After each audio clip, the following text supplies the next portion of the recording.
Convertible loan notes are an instrument that I come across a lot as a venture capital investor. And so I thought it would be good to take some time and look at the most common terms that a convertible loan note usually has. And so I put together an Excel that I have here on my laptop. I will go through this list of terms. I have 9 different terms that I see commonly in these convertible loan notes. And I will go through this. And I also have a small calculation where I show what happens when this convertible loan note actually converts, what it has to do with the discount rate and the cap. And we will go through all of that. And you can download this Excel sheet in the link below. Now, before we start, let's understand what a convertible loan note actually is. So convertible loan note is actually it's just an unsecured loan. So it's not equity, but it's not classic debt. It's like an unsecured loan. A bank loan would usually be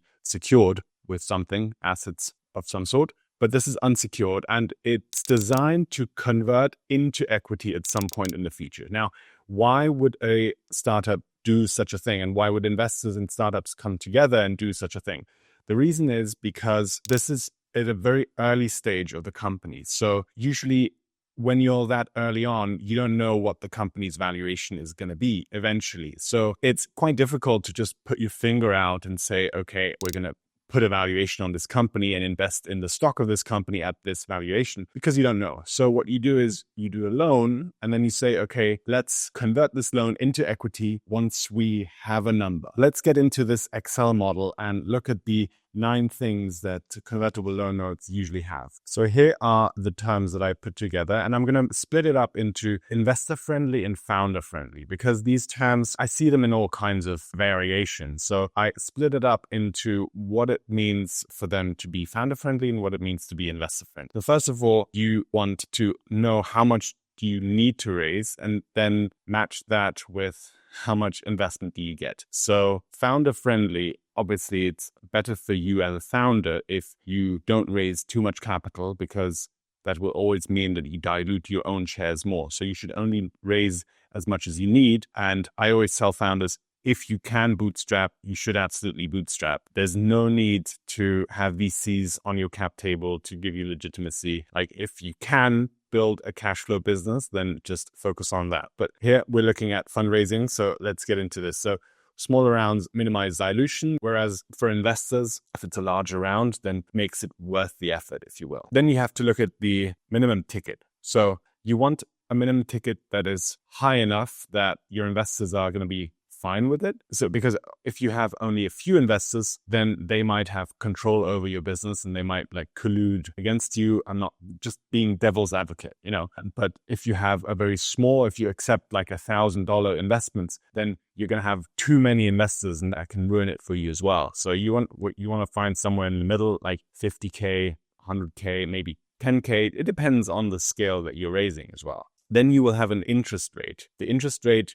if it's a founder-friendly terms, it should be 0 or very low. The investor-friendly, the typical interest rate that I see is 6 to 8%. And that is interest that accrues over the lifetime of the note. So the higher the interest rate, the more that accrues, and the higher the note matures, the higher the amount is that will convert into equity. Maturity date, you want as a founder to be long enough for you to develop your options, for you to line up that next round of capital. And as an investor, it's good to convert quickly because you want to sort of force urgency and create optionality for yourself. Conversion trigger is usually a qualified financing round. So the conversion is triggered either when the note matures, then something happens, or more likely is the trigger of the conversion is a qualified financing round. So that means the next round of significant financing. And with that comes usually a threshold. Like if you raise another 100,000, that doesn't mean qualified in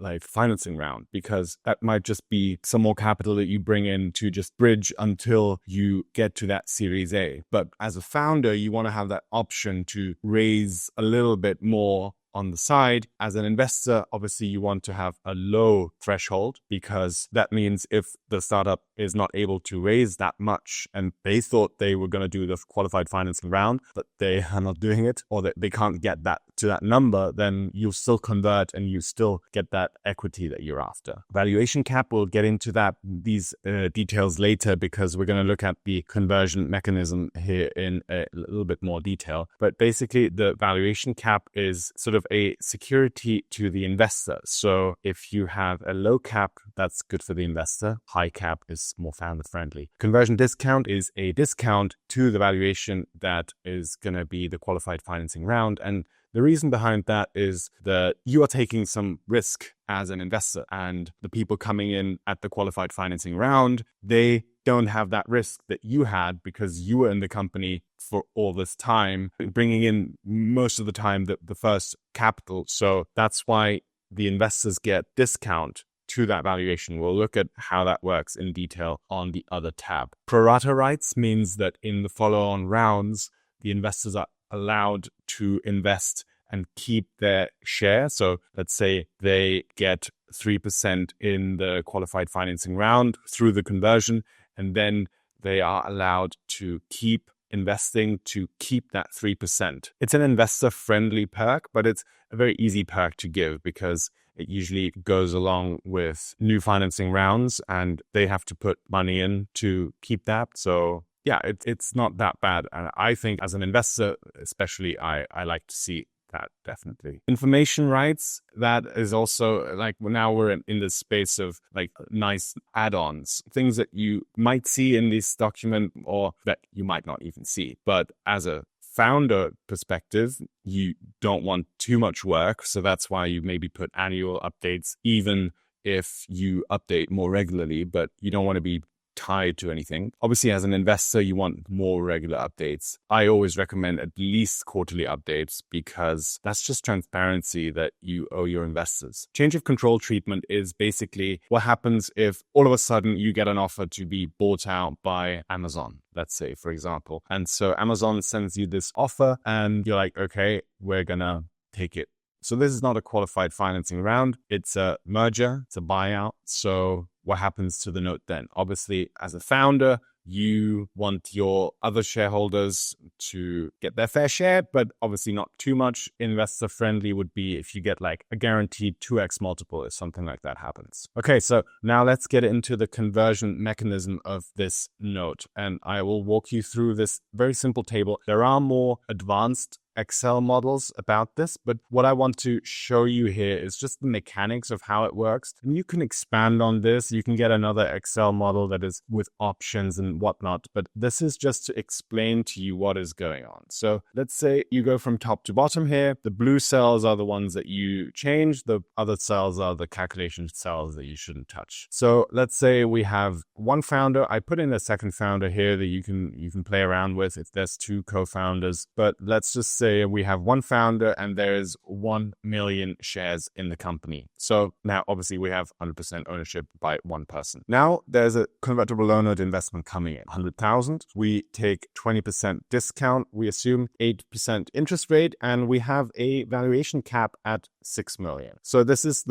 are the terms of the convertible loan note. Now we move forward in time. Qualified financing happens. The round is valued pre-money at 5 million. So that means that the pre-money price per share is $5 because 5 million valuation, 1 million shares, $5 per share. New investors, I'm just assuming one investor here, but this could be multiple investors, invest in this round 500,000. So 500,000 come into the company. For the price of $5 per share, they get 100,000 shares. Now, what happens to the convertible loan note holders? Let's say it took 1 year. You can change this around later. Between the CLN to the qualified financing round, let's say it took 1 year. So in this 1 year, the 100,000 has accumulated by 8%. So that's why here we have 108,000. Now we have to see, does the cap apply or does the discount apply? Because that's going to determine how many shares the CLN investor gets. So we can see already here the valuation cap is at 6 million and the round is at 5. So the cap doesn't apply. And we can see here that with the discount, we get basically 20% discount on the share price of $5. So that's 4. And we can see here that if we would take the cap, then we would have a higher share price. So therefore we take the lower of these two, and we can look at, in a minute, we can look at what happens if the cap is in effect. So CLN investor gets 27,000 shares, and then you see the cap table at the end with these new percentages and this new post-money valuation. And here you can see that CLN investor already made 1.4 times their money. And that's only where things get started, right? You're going to be seeing many more rounds, hopefully. So, okay, let's see what happens if the cap is, let's say, 3 million. So now you already saw these numbers change here. Essentially what it means is that instead of the discount being taken, we take the share price at the 3 million. So we assume that this 5 million valuation doesn't exist. We take a 3 million valuation and look at, okay, 3 million valuation, 1 million shares means $3 per share. That means we get more shares as an investor because, as we said earlier, a lower cap is better for an investor, and therefore we get a higher percentage of the company, and at the end we make 1.8x compared to the 1.6 that we had, 1.4.